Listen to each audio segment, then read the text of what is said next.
Welcome to the B.F. Anderson Technical Report for November 25th. This was an interesting report done in Bloomberg where they're talking about the American consumer. Now remember, the largest part of our economy is consumption. 8 months into the pandemic, American household finances are in the best shape in decades. So I really want to emphasize that this does look like a bull market. I think we should not fight what's going on. With the pandemic and so forth, we're also paranoid about what's happening with the economy. In reality, what's happening is people are building up cash and paying down debt. So the same thing that Jim Paulson said last week. Let's look at the stock market real quick. This is the NASDAQ. We are looking like we're breaking out. We broke 12,000 today. That is really good news. Now, if you realize, this is where we were back around September the 1st. Looking like an uptrend, looking like a bull market.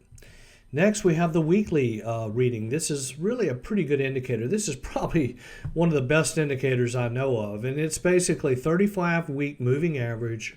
Here's the index. Index looks good, not making an all-time new high, lagging the other indexes a little bit, by the way. Things like the Dow are really going up because it's the airlines and the bank stocks and the oil stocks are driving the Dow.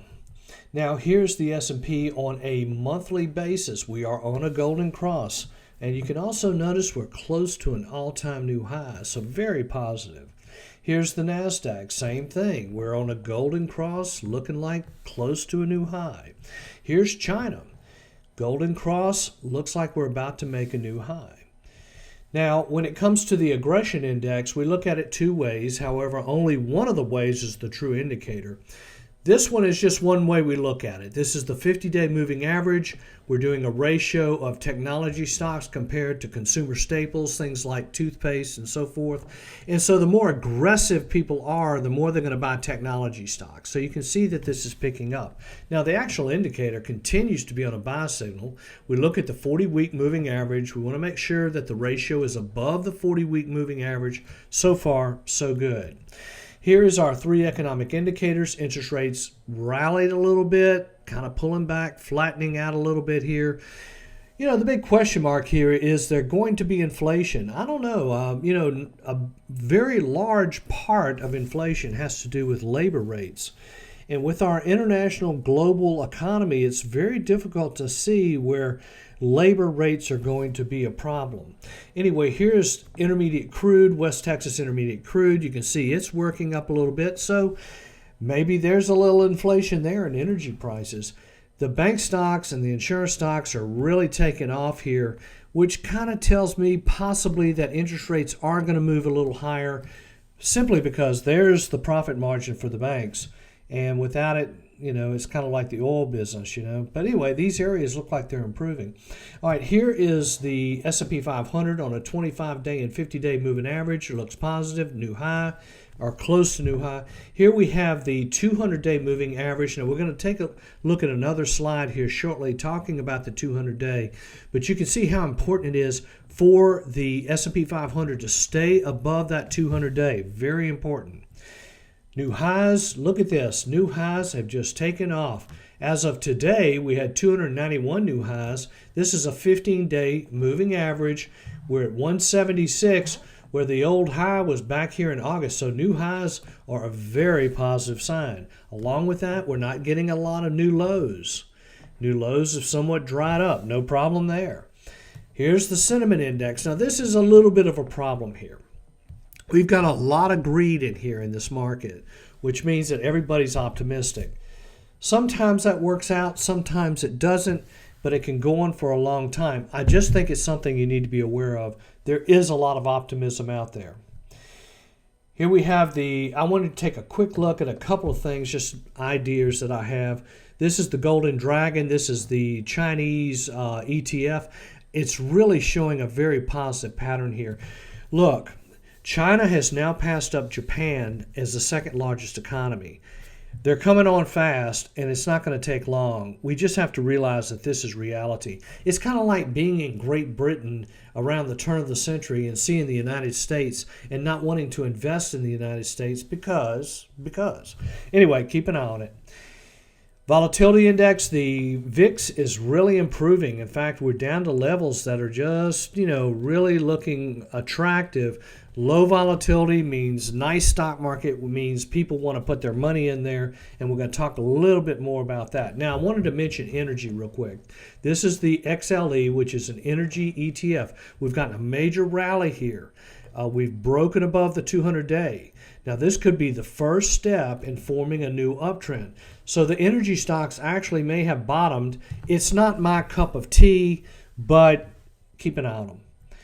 But also, I would use this. This is the United States Oil Fund. I would confirm the move that we just saw in the XLE. I would confirm that move with a move in the USO. This is the United States Oil Fund. It's, it has not broken above that 200-day moving average. I would look for confirmation before I got real serious about energy. Okay, now on this ratio, what I'm doing here is I'm taking the NASDAQ and I'm comparing it to the 30-year Treasury bond. And there's a reason I'm doing this. As you can see here, period of consolidation, not a whole lot going on. Bonds doing as well as stocks, stocks doing as well as bonds, back and forth. Then all of a sudden, stocks start doing real well. Then we go back into a consolidation, stocks doing okay, bonds doing as well, no big deal. But then all of a sudden we've broken out again here. So what my point is that I believe that as interest rates rise, if they do rise, and that's a speculation, and that's why the bank stocks are rallying, I believe, you're going to see a transition where people are going to start moving their money out of bonds into stocks. This could be very bullish, just something to be aware of. Now, I also wanted to talk a little bit about trend following. I had mentioned earlier that we're going to talk about the 200-day moving average. The green line here is the 200-day moving average. Now, the whole idea behind trend following is to enjoy such a trend and avoid such a trend. Enjoy, avoid, enjoy, avoid. Now, this period here is a trendless period. I mean, this is 1997 to 2012. Absolute trendless period. Probably would have been a good idea just to avoid the stock market altogether. Now, if we then go to a period which is 1996 all the way out to 2000, look at this beautiful uptrend. You don't want to miss that. But the point is, identify that you're in this kind of trend. Now, the trade-off here is you're going to have periods of correction and consolidation. There's just no getting around it. It's just as certain as the sun is going to rise, okay? So as you can see here, pullback. But here's a big pullback, very difficult period here in 1998. Or 99, excuse me. And then you get going again, you get these consolidations. But my point is that the basic trend using the 200-day pretty much stayed in an uptrend. Now, when we broke below the 200-day, a little bit of concern, become defensive, that kind of thing. But this is an important tool. Now, top 5, SunPower, which is solar. I'm seeing a lot of solar stocks. Maybe this is something to do with the presidential election or what's going on in Washington. I don't know, but I'm just telling you it makes a lot of sense. There is a lot of technologies out there that are improving solar, improving the batteries. The solar batteries go together. I don't think I need to explain any further. Here's Enphase. Now, this could be a company. Now, you can see here, nice uptrend here. Enphase makes the devices that convert the power from solar to the power into a battery. It's called an inverter. So if I would think that if there are improvements in solar, there's going to be more need for inverters. So just keep an eye on Enphase. Grow Generation. This is a marijuana stock. Just look at the rise here. Very parabolic, very risky, but they're involved not in growing marijuana. They sell the equipment to do it like in a barn type thing. This is Ceres Therapeutics. Again, broke down a little bit today.